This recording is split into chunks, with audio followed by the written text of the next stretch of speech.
At its height, the Valyrian freehold ruled over half the known world. Not bad for former shepherds, but the doom fell on them and sank their capital into the sea. Now Volantis is the ember of old Valyria, ensuring its flame does not go out from this world, as any Volantine will tell you. Pentoshi say the same about Pentos, Lycines about Lys, and so on. But after enough time in the 9 free cities, it's hard to see them as anything but ashes of glory.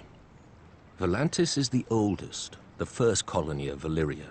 After the Doom, the Volantines tried to rebuild the empire under their rule. They failed, not least because the last Valyrian with dragons, Aegon Targaryen, entered the war against them. Now they are content to dominate only their lower classes, or so they say. Braavos is the strangest, a city erected not by the freehold, but against it.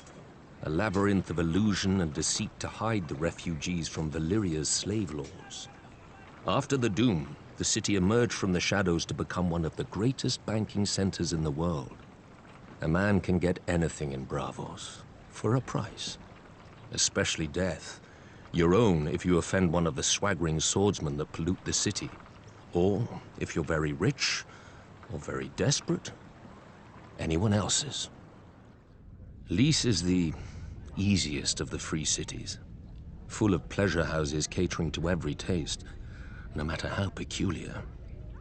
Many men lose themselves in Lys and are never found, at least alive. When a man runs out of coin, the Lycines may grant him their other speciality on the house: poison. Pentos is the most ruthless. The Magisters make a great show of choosing the Prince of Pentos from the great families and granting him the powers of trade, justice, and war, as long as he checks with them first.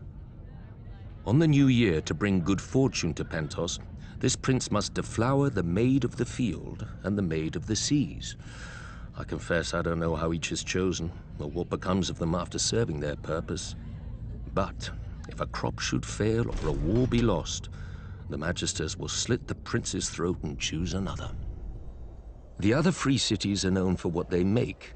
Mia has its lenses and finery, Norvos, its axes, Quohor, its smiths who can reforge Valyrian steel, Tyrosh, its colors. I'm sure Lorath had something to the world, but I can't think of it. Frankly, the 9 of them are more alike than they would care to admit. They hire the same soldiers to fight the same wars for the same rulers, the rich, be they called Magisters, Archons, or what have you. When a Dothraki Khalasar approaches, they gift the same tribute to avoid the same sacking.